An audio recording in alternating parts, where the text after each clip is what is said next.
ప్రియ దేవుని బిడ్డలారా, ఈరోజు దేవుని వాక్యంలో మనం ఒక అద్భుతమైనటువంటి అంశం మీ దగ్గర నేను ఉంచాలని కోరుతుంటున్నా. జీవితంలో పారిపోయే వ్యక్తిలాగా ఉండవద్దు, కానీ పోరాడే వ్యక్తిగా ఉండు. ఈరోజు దేవుడు ఆ సందేశాన్ని మీకు ఇవ్వాలని కోరుతున్నాడు. సమస్యలను బట్టి, లేకపోతే దేవుడు నా ప్రార్థనలకు జవాబు ఇవ్వలేదే అని చెప్పి కృంగిపోయే, లేకపోతే పారిపోయే వ్యక్తివిగా ఉండవద్దు, పోరాడే వ్యక్తివిగా నీవు ఉండాలి. హల్లెలూయా. Do not be a fugitive, but rather turn to be a fighter. పోరాడే వ్యక్తివిగా నీవు మారాలండి. అంటే పారిపోయే వ్యక్తులుగా మనం ఉండకూడదు.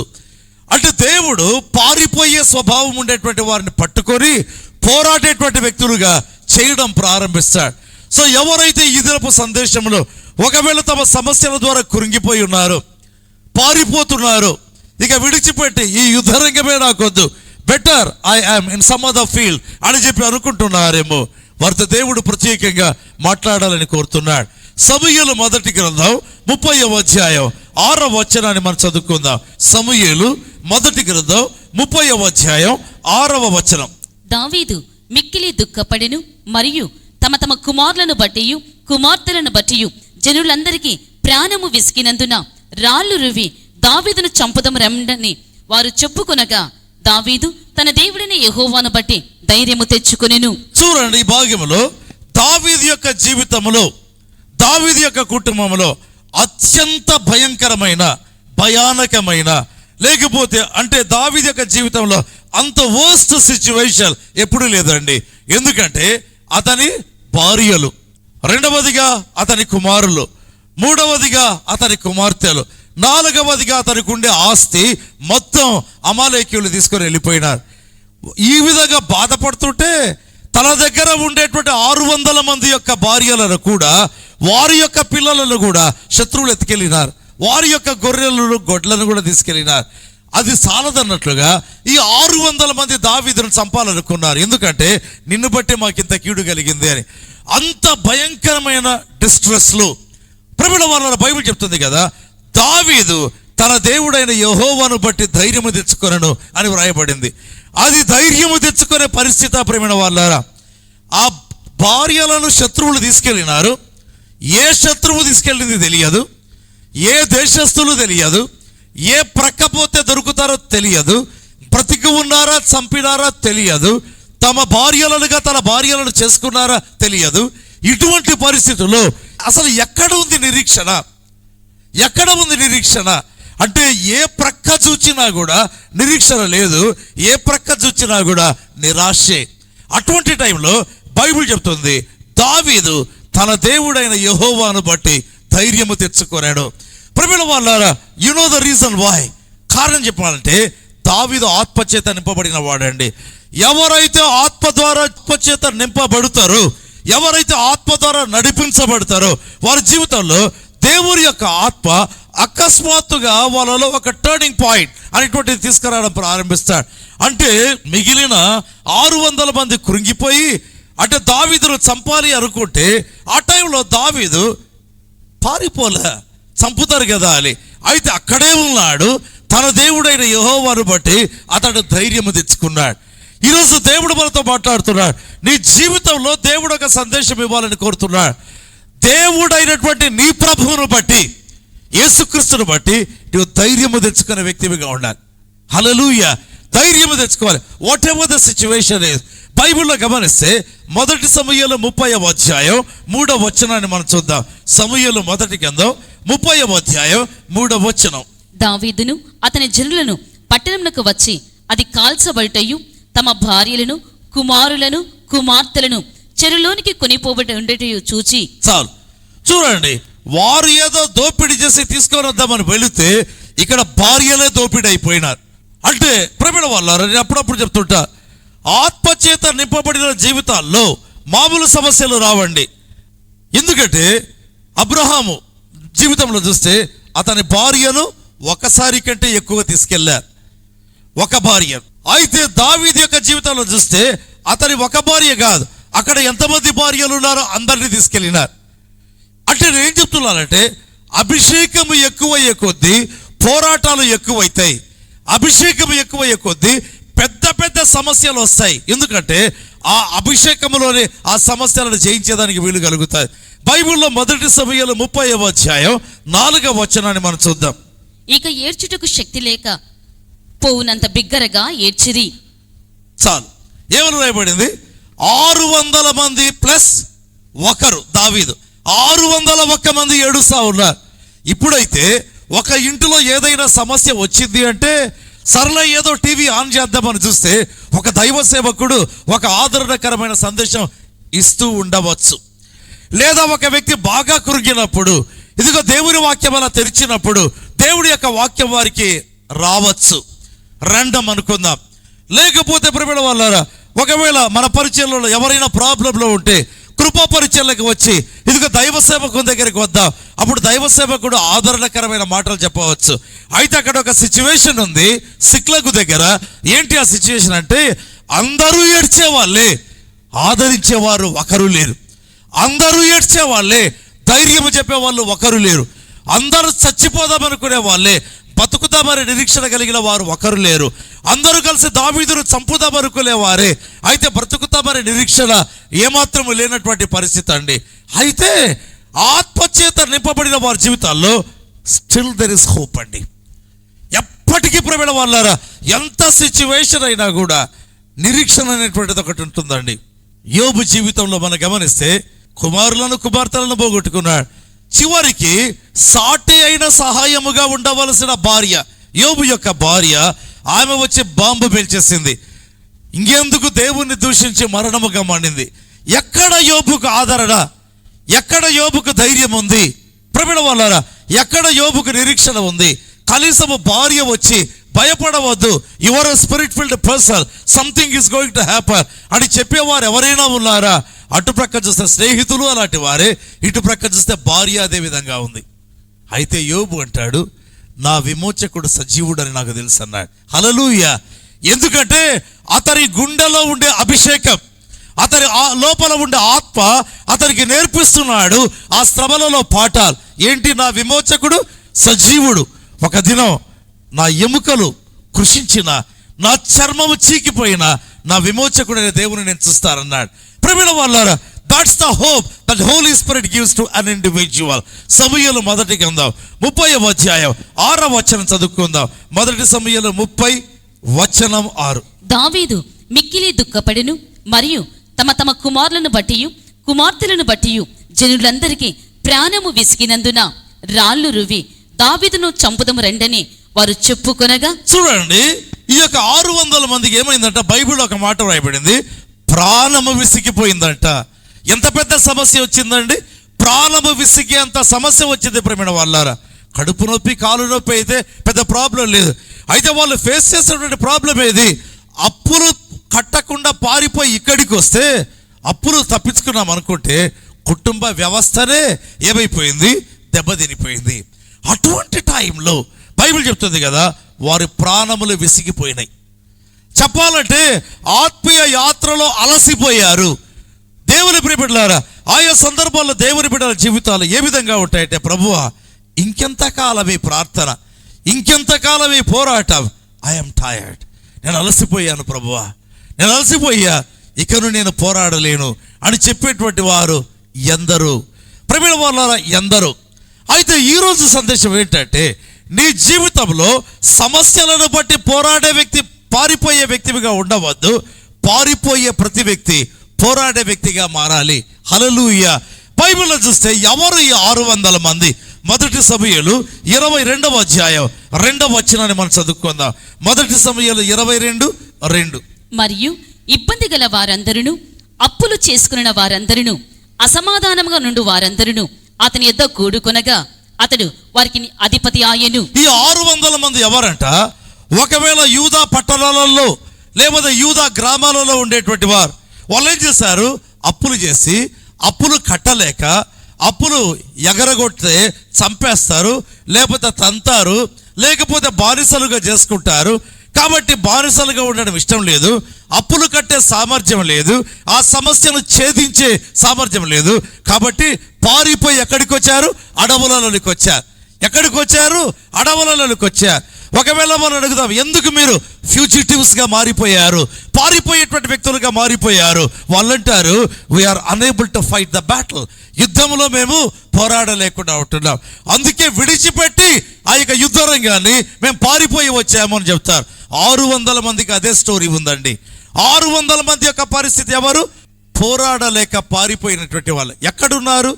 ఏ అడవుల్లోనో, ఏ మాయోనో అరణ్యం, ఏ పారానో అరణ్యం, ఏ గుహలలో, అదుల్లాము గుహలో ఎక్కడో దాచిపెట్టుకొని ఉంటున్నారు. అయితే దేవుడు అనుకున్నాడు, ఈ 600 మందిని చూచి సమస్యలు ఎదుర్కోలేక పారిపోతున్నారు కదా, మిమ్మల్ని పోరాడే వ్యక్తులుగా చేస్తారని చెప్పి అనుకున్నాడు. ఏమనుకున్నాడు దేవుడు? పోరాడే వ్యక్తులుగా చేస్తారనుకున్నాడు. ప్రియమైన దేవుని జనాంగమా, దేవుడు మనకు నేర్పించదలసిన పాఠం ఏంటంటే, సమస్యలు లేకుండా ఎవరు ఉండారండి. కుటుంబంలో ఉంటాయి సమస్యలు, ఉద్యోగంలో ఉంటాయి సమస్యలు, లేకపోతే ప్రియమైన వాళ్ళారా వ్యాపారంలో ఉంటాయి, ఆర్థిక పరిస్థితుల్లో ఉంటాయి, లేకపోతే ఆరోగ్యపరంగా ఉంటాయి. అయితే దేవుని యొక్క ఉద్దేశం ఏంటంటే, you must be a wrestler. నువ్వు పోరాడేటువంటి వ్యక్తివిగా ఉండాలి, పోరాటంలో ఉండేటువంటి వ్యక్తివిగా ఉండాలి. సరే, పారిపోయి వచ్చారు అప్పులు కట్టలేక. దావీదు దగ్గరికి వస్తే ఈ ఓడిపోయిన వ్యక్తులకు దావీదు అధిపతి అయినాడు. సరే, 1 సమూయేలు చూడండి 23వ అధ్యాయం 3వ వచనాన్ని మనం చదువుకుందాం. దావీదుతో కూడిన జనులు, మేము ఇచ్చట యూదా దేశములో ఉండినను మాకు భయముగానున్నది. ఫిలిష్తీయుల సైన్యములకెదురుగా కెయీలాకు మేము వచ్చినేడలా మరింత భయము కలుగును కదా అని దావీదుతో అనగా, 1 సమూయేలు 22వ అధ్యాయంలో 600 మంది పారిపోయి వచ్చారు. 23వ అధ్యాయం స్టార్ట్ అయింది, 22 అయిపోయి 23 వచ్చింది. దేవుడు అంటున్నాడు, ఓ 600 మంది ఏమందాం, కంపానియన్స్ ఆఫ్ డేవిడ్, దావీదు యొక్క సహచరులారా, ఇకను మీరు పారిపోయే వ్యక్తులు కాదు, మిమ్మల్ని తయారు చేస్తున్నా. ఏంటి?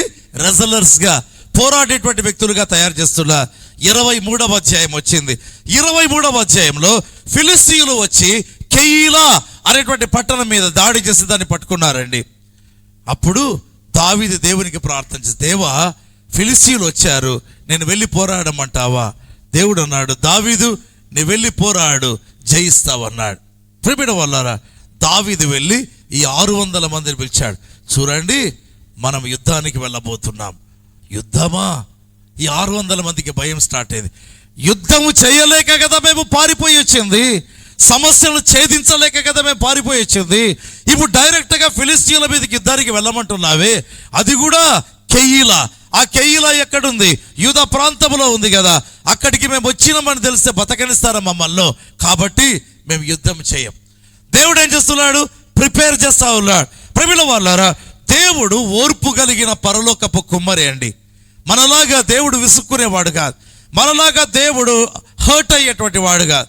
మోషే పలుమార్లు చెప్తాడు, దేవా నేను వెళ్ళాలి, ఆ యొక్క ఐగుప్తుకు వెళ్ళాలి. అయితే దేవుడు విడిచిపెట్టాలా, తన యొక్క చిత్తాన్ని నెరవేర్చుకునే వరకు ఆ యొక్క పరలోకపు కుమ్మరి మోషే అనేటువంటి మట్టి పాత్ర మీద పనిచేయడం ప్రారంభించాడు. ఈ 600 మందికి దేవుడు ట్రైనింగ్ ఇస్తా ఉన్నాడు. ఈ ట్రైనింగ్లో ఫస్ట్ అన్నారు, మేము వెళ్ళాం యుద్ధానికి అన్నారు. మాకు రాదు యుద్ధం చేయడం, పైగా అక్కడికి ఎవరు వెళ్తారు యుద్ధానికి? అయితే దావీదు మళ్ళీ వెళ్ళి చెప్తాడు, దేవా ఎట్లా ప్రభా వెళ్ళాలన్నా వద్దా? వీళ్ళేమో వద్దంటున్నారు, మేము పోరాడమంటున్నారు. దేవుడు అంటాడు, మళ్ళీ చెప్పాడు, వెళ్ళండి మీరు గెలుస్తారన్నాడు. మళ్ళీ దేవుడు చూడండి, 1 సమూయేలు 23వ అధ్యాయం 5వ వచనం. దావీదును అతని జనులను కెయీలాకు వచ్చి ఫిలిష్తీయులతో యుద్ధము చేసి వారిని లెస్సగా హతము చేసి వారి పశువులను దోచుకుని వచ్చిరి. చాలు. ఈ భాగంలో గమనిస్తే ప్రియమైన వాళ్ళారా, రెండవసారి దేవుడు మాట్లాడాడు. అంటే దేవుడు ఏం చేస్తున్నాడు? వీళ్ళని ప్రిపేర్ చేస్తూ ఉంటున్నాడు. ప్రతి పారిపోయిన వ్యక్తికి దేవుడు ఒక సందేశం ఇస్తూ ఉంటున్నాడు. తమ జీవితంలో దిగులుపడి ప్రాణములు విసిగిపోయి, ప్రభువా మేము పోరాటం చేయలేవు, ఈ ప్రార్థన పోరాటం మా వల్ల కాదు, it's too much for us, ఈ యొక్క సమస్య మేము తట్టుకోలేవు, ఈ కనిపెట్టే అనుభవం వద్దు ప్రభువా, ఈ యొక్క స్పిరిచువల్ లెసన్స్ మాకు వద్దు ప్రభువా. ప్రియమైన వాళ్ళారా, అయితే దేవుడు ఒక మాట ఈరోజు మనతో చెప్తున్నాడు, పారిపోవద్దు, అయితే ప్రతిఘటించు. ఎవరిని? సాతానును. పారిపోవద్దు, అయితే పోరాడేటువంటి వ్యక్తిగా నువ్వు మారాలి. ఏంటి పోరాటం? ప్రార్థన పోరాటం అండి. బైబిల్లో మనం గమనించినట్లయితే సమూయేలు మొదటి గ్రంథం 22వ అధ్యాయం 1వ వచనాన్ని మనం చూద్దాం. సమూయేలు మొదటి గ్రంథం 22:1. దావీదు అక్కడి నుండి బయలుదేరి అదుల్లాం గృహంలోనికి తప్పించుకుని పోగా అతని సహోదరులను అతని తండ్రి ఇంటి వారందరూ ఆ సంగతి విని అతని యొద్దకు వచ్చిరి. దావీదు కూడా ఒకప్పుడు పారిపోయిన వాడే అండి. దావీదు కూడా ఒకప్పుడు పారిపోయినటువంటి వాడే. బైబిల్లో రాయబడింది కదా, పారిపోగా దావీదు యొక్క కుటుంబం యెష్షై ఇంకా అన్నదమ్ములతో పరిగెత్తొచ్చారు. ఎందుకు? దావీదును పట్టుకోవాలంటే వాళ్ళ అన్నలను సౌలు పట్టుకుంటే చాలు. కాబట్టి అన్నలు ఎవరెవరున్నారో మొత్తం పారిపోయి అడవిలో ఉంటే దావీదు దగ్గరికి వచ్చారు. అంటే ఒక పెద్ద ప్రాబ్లం వచ్చేసింది. దావీదు పారిపోయాడు. ప్రియమైన వాళ్ళారా, అయితే ఇంపార్టెంట్ థింగ్ ఏంటంటే, ఇలా పారిపోయిన దావీదు, బైబిల్ రాయబడింది, ఒక టైంలో దావీదు నిలబడితే సింహము నిలబడినట్లే అంట. ఒకప్పుడు పారిపోయినటువంటి దావీదు, ఒక టైం వచ్చింది దావీదు నిలబడితే సింహపు గుండె కలిగిన వాళ్ళు కూడా భయపడతారంట. అటువంటి సింహ స్వప్నముగా మారిపోయాడు. ప్రియమైన వాళ్ళారా, నీ జీవితంలో వచ్చే ప్రతి సమస్య నిన్ను రాటుదేలే వ్యక్తిగా తయారు చేస్తుందండి. నీ జీవితంలో వచ్చేటువంటి ప్రతి ప్రాబ్లం, ప్రియమైన వాళ్ళారా, నీ జీవితంలో ఏం చేస్తుంది అంటే నిన్ను ఒక పోరాడేటువంటి కొదమ సింహముగా చేయడం ప్రారంభిస్తుంది. ఆయా సందర్భాల్లో జరిగిన ఒక సంఘటన నేను చెప్పాను. ఒక బిషప్ గారి మనమరాలు అమెరికా దేశంలో ఉండేది. ఆ యొక్క బిషప్ గారు ఇండియాలో ఉండేటువంటి బిషప్ అయిన తర్వాత ఆయన కుమారుడు లేదా కుమార్తెనో అమెరికాకి వెళ్ళి సెటిల్ అయిపోయారు. ఆ చోట వాళ్ళకు ఒక అమ్మాయి పుట్టింది. సో బిషప్ గారి మనమరాలు born and brought up in America but of Indian origin, భారతదేశపు సంతతికి చెందినటువంటి ఆమె. అయితే ఆ దేశంలోనే పుట్టి పెరిగింది. చూస్తే మన దేశస్తురాల్లాగా కనిపిస్తుంది. అయితే నోరు తెరిస్తే అమెరికా భాష వచ్చేస్తుందండి. అయితే ఆమెకు ఒక ప్రాబ్లం ఏంటంటే సైకలాజికల్ ప్రాబ్లం వచ్చేసింది. ఏంటి? ఎప్పుడు ఒంటరిగా మాట్లాడుకుంటుండడం, నవ్వుకుంటూ ఉండడం, ఒంటరిగా గదిలో కూర్చుంటుంది. ఇంకంతే అలా పైకి చూస్తూ, ఆకాశాన్ని చూస్తూ లేదా రూఫ్ చూస్తూ నవ్వుకుంటూ మాట్లాడుకుంటూ ఉంటుంది. So she was taken to different psychiatrist, మానసిక నిపుణుల దగ్గరికి తీసుకెళ్ళినారు ఆమెను. ఎక్కడ కూడా బాగాలేదు. మీన్ వైల్ ఆమెకు ఒక కోరిక కలిగింది. తన జాతి, భారత జాతి ఉండేటువంటి దేశం ఒకసారి చూడాలి, ఇండియా ఎలా ఉంటుందో చెప్తే ఆ యొక్క గ్రాండ్ ఫాదర్ బిషప్ గారు నాకు కాల్ చేశారు. బ్రదర్, ఇట్లా మా గ్రాండ్ డాటర్ వస్తున్నారు, మీ దగ్గరికి పంపిస్తాను, ఆమెకి ప్రాబ్లం ఉంది. ప్రియమైన వాళ్ళారా, సో ఆమె ఇండియాకు వచ్చింది, దెన్ కడపకు వచ్చింది, తన ప్రాబ్లం చెప్పింది. ఎందరో డాక్టర్స్ను సంప్రదించినాను, అయితే ప్రయోజనం లేదు. సరే, టు కట్ షార్ట్, ప్రార్థన చేస్తుంటే దయ్యం బయటికి వచ్చింది. అంటే ఇది మానసిక వ్యాధి కాదు, దయ్యం తెచ్చిన సమస్య. బాగుపడింది యేసు నామమందు. దాని తరువాత ఆమె ఒక మాట్లాడింది. ఏమనిందంటే, బ్రదర్, అమెరికా దేశంలో మానసిక వ్యాధులు కలిగిన వారి సంఖ్యకు లెక్కే లేదు. ఈరోజు నేను యేసు ప్రభు శక్తిని చూశాను. నేను వెళతాను అమెరికాకు, వెళ్ళి ఇలాంటి సమస్యల్లో ఉండే వారి కొరకే నేను నిలబడతాను అని చెప్పి ఒక సాక్ష్యం చెప్పి వెళ్ళిపోయిందండి. ఆమె అడ్రస్ నేను తీసుకోలేదు ప్రేమైన వాళ్ళారా. అయితే ఒకటి మీ దగ్గర నేను చెప్పాలని కోరుతున్నా, దేవుడు నీ జీవితంలో ఇచ్చిన, వచ్చిన, అనుమతించిన, తెచ్చిన ప్రతి సమస్య కారణం చెప్పమంటారా? A day comes when you will become a fighter. నువ్వు పోరాడేటువంటి వ్యక్తివిగా మారడం ప్రారంభిస్తావు. ఒకరోజు దావీదు పారిపోయాడు, తన అన్నలు కూడా పారిపోయారు. అయితే ఒకరోజు వచ్చింది, దావీదు నిలబడితే ప్రేమిన వాళ్ళారా, సింహపు గుండెవారు కూడా భయపడతారంట. అయితే దావీదు పారిపోయేదానికి కూడా మరొక కారణం ఉంది. ఏంటంటే, దావీదు సౌలును చంపలేడు కాదు, చంపడంతే. ఎందుకు? అభిషేకించబడిన వ్యక్తి, పరిశుద్ధాత్మ చేత అభిషేకించబడిన వ్యక్తి. అందుకే అప్పుడప్పుడు మా ఇంట్లో చెప్తుంటా, ప్రాబ్లమ్స్ రెండు రకాలు. అభిషేకించబడిన వ్యక్తితో సమస్య వచ్చిందా, అది ఒక రకంగా, దట్స్ అనదర్ యాంగిల్, మరొక కోణంలో చూడాలి. అభిషేకించబడని వ్యక్తి గుండా సమస్య వచ్చిందా, అది మరొక కోణం. అభిషేకించబడిన వ్యక్తి ద్వారా సమస్య వస్తే ప్రిమిడ్ వర్క్ కొంచెం టైం పడుతుందండి. ఎందుకంటే ఆ ప్రక్క ఉండేది అనాయింటెడ్ పర్సన్, ప్రాబ్లం సాల్వ్ కావాలంటే టైం పడుతుంది. అభిషేకించబడని వ్యక్తి మనకు కీడు చేశాడా, విత్ ఇన్ నో టైం అండి. ఎందుకంటే మనము కూడా ఆ వ్యక్తి, ఈ ప్రక్క అభిషేకించబడిన వ్యక్తి యొక్క అభిషేకాన్ని గుర్తించాలి. సౌలు అభిషేకించబడ్డాడు, అయితే పాపం చేస్తే వెంటనే కూలల. కారణం ద అనాయింటింగ్, అభిషేకం. 40 years పట్టిందండి సౌలు అంటే కూలిపోయేదానికి. I think so, if I remember well, అన్ని సంవత్సరాలు పట్టింది. ఎందుకంటే అతని మీద నిలిచిన అభిషేకం అతన్ని ఒకవేళ దేవుని వైపుకు తిప్పాలని ప్రయత్నిస్తూ ఉండవచ్చు. వాట్ ఎవర్ ఇట్ ఈస్, దావీదు ఏం చేశాడు? ఇతడు కూడా ఒకప్పుడు పారిపోయినటువంటి వ్యక్తే. దావీదు కూడా ఎవరు? పారిపోయిన వ్యక్తే. ఈ విధంగా సమస్యలను ఎదుర్కోలేక పారిపోయేటువంటి వ్యక్తులను దేవుడు తన ప్రేమ గల చిత్తములోనికి, కర్మాగారంలోనికి తీసుకుంటాడు. పోరాడే వ్యక్తులుగా చేయడం ప్రారంభిస్తాడు. హల్లెలూయా. ప్రభు మనతో మాట్లాడుతుండగా సర్వశక్తి కలిగినటువంటి దేవుని సముఖంలో ఏక మనస్సుతో మనం మొరపెట్టడం ప్రారంభిద్దాం. ప్రభు యొక్క వాక్యం వినటువంటి దేవుని బిడ్డలారా, ప్రభు దగ్గర పరీక్షించుకుందాం. పరిశుద్ధత నీలో ఉందా? ప్రభు నేరుగా మనల్ని ప్రశ్నిస్తున్నాడు. యవ్వనస్తులారా, ప్రభువును పరిచయం చేస్తున్నారా? అబ్బాయిలను పరిచయం చేస్తున్నారా? యేసు ప్రభువును పరిచయం చేస్తున్నారా? అమ్మాయిలను పరిచయం చేస్తున్నారా? అది ప్రాణాంతకమైనటువంటి చెడు అలవాటండి. కాలేజ్ విద్యార్థులతో మాట్లాడుతున్నాను. విడిచి ఆ జీవితాన్ని పరిగిడి ప్రభు రక్షణ పరిధిలోనికి రమ్మని పిలుస్తుంటున్నా. ప్రభు యొక్క రక్షణ పరిధిలోనికి రమ్మని పిలుస్తున్నా. ప్రతి అక్రమ సంబంధం తెగిపోవాలి యేసు నందు. హల్లెలూయా. కళ్ళు మూసుకుందాం. మీ పాపములు మీరు ప్రభు దగ్గర ఒప్పుకుంటుండగా పశ్చాత్తాపడదాం, కన్నీరు కారుస్తాం, దేవుని దగ్గర వేడుకుందాం. ప్రేమగల పరిశుద్ధమైన తండ్రి, దేవా, మీ వాక్యము ద్వారా మీరు మాట్లాడినందుకు వందన. తండ్రి, మీ యొక్క వాక్యము ద్వారా మీరు పలకరించినందుకు వందన. పరిశుద్ధులుగా ఉండేదానికి మమ్మల్ని పిలిచారు ప్రభువా. పరిశుద్ధత ఏమి మార్గమని ఒప్పుకుంటున్నాను ఆయన. ఆ లోకం పరిశుద్ధుల లోకం ప్రభువా.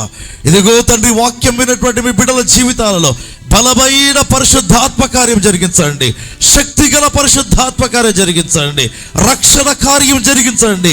విడుదల కార్యం జరిగించండి. పాపం యొక్క సెన్సిటివ్నెస్ నాయన రోజు రోజుకు అధికం చేయమని ప్రార్థన చేస్తుంటున్నా. ఇక మీదట తండ్రి, పాపములో కొనసాగలేనంత స్థితి ప్రతి ఒక్కరికి ప్రసాదించండి తండ్రి. మీ యొక్క కన్ను దృష్టి హబక్కుకు గ్రంథంలో రాయబడింది నాయన.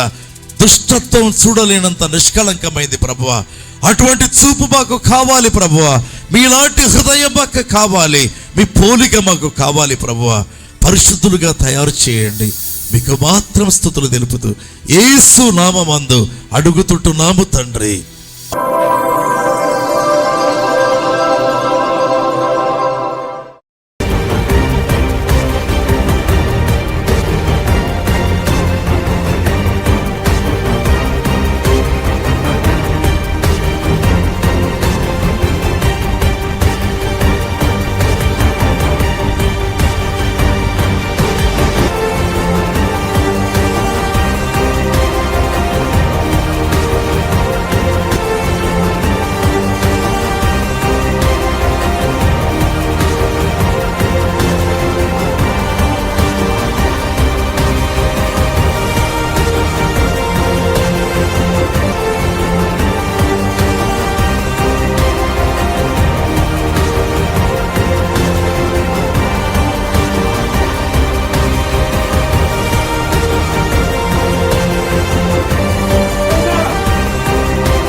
ప్రపంచంలో జరుగుతున్నటువంటి పరిస్థితులను గమనించినట్లయితే ప్రస్తుత కాలపు యువత అతి భయంకరంగా పాపము దిశగా పరిగెడుతున్నారు. నైతిక విలువలు ఎప్పుడు దిగజారనంతగా యవ్వనస్తులలో దిగజారుతున్నాయి. చివరికి క్రైస్తవ కుటుంబాలలో కూడా. ఎందుకో ఎప్పుడైనా ఆలోచన చేశారా? ప్రియ దేవుని బిడ్డలారా, అందులో ఒక కారణం చెప్పమంటారా? చదువు మీద ఉన్న మమకారం దేవుని వాక్యం మీద లేకుండా పోతుంది. చదువు కోసం తాము చేర్పించే స్కూల్స్ లేదా పాఠశాలలు ఏ విధంగా తయారయ్యాయంటే విద్యా కేంద్రాలు కాదు, విద్యా కర్మాగారాలుగా మారిపోయి ఆదివారం కూడా చర్చికి వెళ్ళలేనంత బిజీగా అయిపోతున్నాయి. మీ పిల్లలు ఏదో డాక్టర్స్, ఇంకా ఏదైనా పెద్ద విద్యను అందుకోవాలి అనే తాపత్రయంలో మీరు చేర్పించే స్కూల్స్ లో ఆదివారపు ఆరాధన కరువైతా ఉంది. ఆదివారం కూడా తరగతులు ఉన్నాయి. అందుకే ఎంతో ఆలోచన చేసి ప్రతి ఆదివారం సాయంకాలం 6:30 గంటలకు 3వ ఆరాధన కృపా పరిచర్యలో ప్రారంభించాం. ఉదయం 8 గంటలకు ఇంగ్లీష్లో ఆరాధన, 10 గంటలకు తెలుగులో ఆరాధన, సాయంకాలం 6:30 గంటలకు 3వ ఆరాధన ప్రారంభమైంది. ఇప్పటికే విశేష సంఖ్యలో ప్రజలు హాజరవుతున్నారు. ఒక ఉద్దేశం చెప్పమంటారా? ఆదివారం ఆరాధన లేకుండా పోయినట్లయితే విద్యార్థుల హృదయాలలో విషపు విత్తనాలు సాతాను వేస్తాడు. అది తెలుసుకునేలోగా జరగవలసినంత కీడు జరిగిపోతుందండి. అందుకే యవ్వనస్తులను ఉద్దేశించి 3వ ఆరాధన ప్రారంభించాం. అంతేకాదండి, నా ప్రజలు, నా జనులు వాక్యపు జ్ఞానము లేకయ్యే నశించిరని వ్రాయబడింది. బైబిల్ మాట ఏంటో చెప్పమంటారా? జ్ఞానము లేకయ్యే నశించిరి అని వ్రాయబడింది. ఏం జ్ఞానం అండి? వాక్యపు జ్ఞానం. యవనస్తులే కాదు, పెద్దలు, పురుషులు, స్త్రీలు వాక్యములో అవసరమైన జ్ఞానము లేకపోతే నశిస్తారని బైబిల్లో వ్రాయబడింది.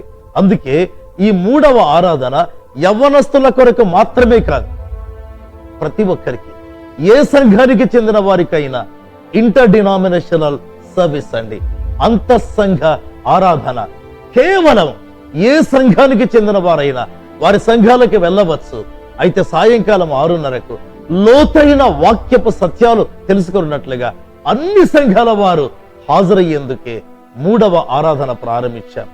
వాక్యపు జ్ఞానము లేకపోతే నశిస్తారని వ్రాయబడింది. వాక్యపు లోతులు, వాక్యపు మర్మాలు, వాక్యపు లోతైన అనుభవాలు తెలుసుకోవాలంటే 3వ ఆరాధనకు హాజరు కండి. ప్రతి ఆదివారం సాయంకాలం 6:30 గంటలకు ఈ ఆరాధన ప్రారంభమవుతుంది. ఇప్పటికే అనేక సంఘముల నుండి ప్రజలు హాజరై దేవుని వాక్యపు వర్షం చేత నింపబడుతున్నారు. మీ ఆత్మీయ ప్రయోజనం కొరకు రండి, హాజరు కండి, దేవుని దీవెనలు పొందండి. మీ యవ్వనస్తులతో రండి. వారి జీవితంలో ఆదివారం దేవుని దినంగా ఉండుగాక. ఆమేన్.